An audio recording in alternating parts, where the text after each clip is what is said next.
جس نہج پر ملک کو قائم ہونا تھا اس نہج پر قائم ہونے کے بجائے وہ ایک دوسرے رخ پر چل پڑا۔ وہ رخ کیا تھا؟ وہ رخ یہ کہ جو کچھ ہم نے انگریز کی غلامی میں سیکھا تھا اسی کو ہم پاکستان کے اندر رائج کرتے،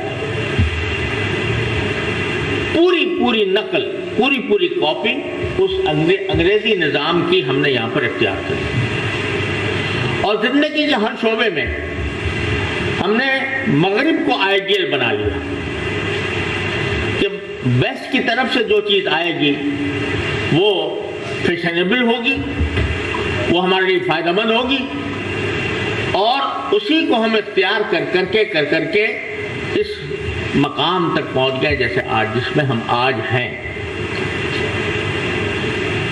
آپ یہ دیکھیے کہ اللہ تعالیٰ نے اس ملک کو کتنے وسائل عطا فرمائے۔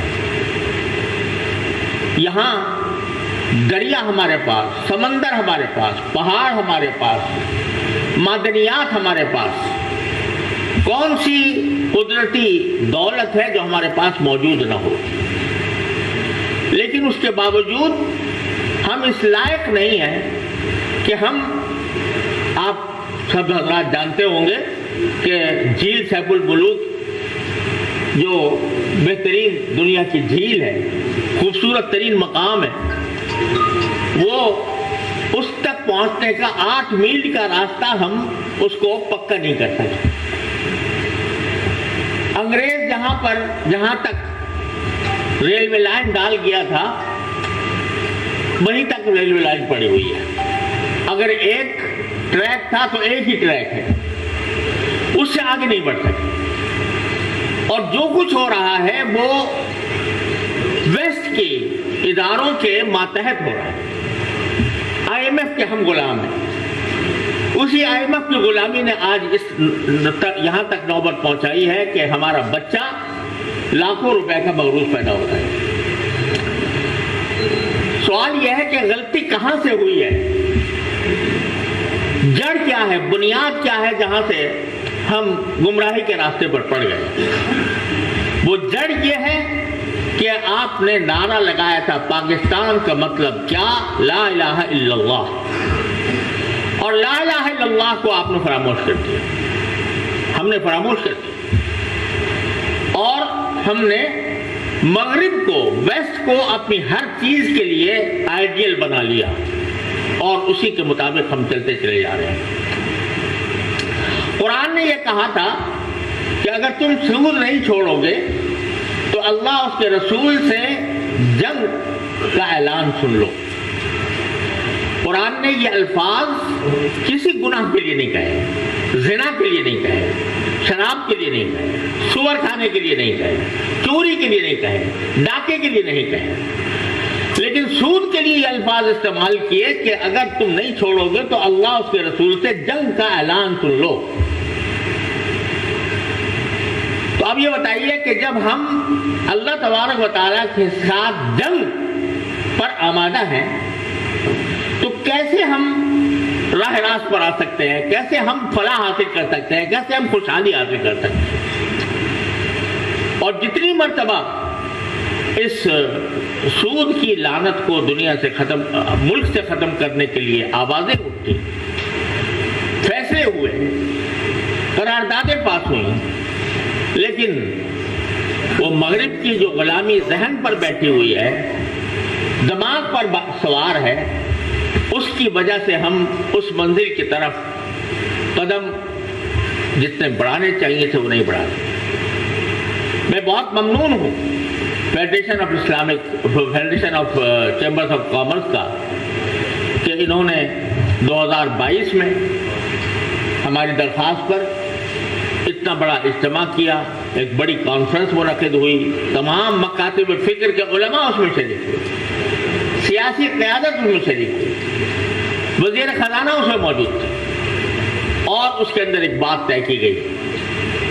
لیکن جیسا حضرت چیئرمین صاحب نے فرمایا کہ ایک کمیٹی بھی اس کام کے لیے بنائی گئی تھی، اور وہ کمیٹی اب بھی قائم ہے، سرکاری سطح پر اب بھی قائم ہے اسٹیئرنگ کمیٹی، لیکن افسوس ہے کہ وہ تعطل کا شکار اور فیڈریشن کی طرف سے کوئی نمائندگی نہیں ہے۔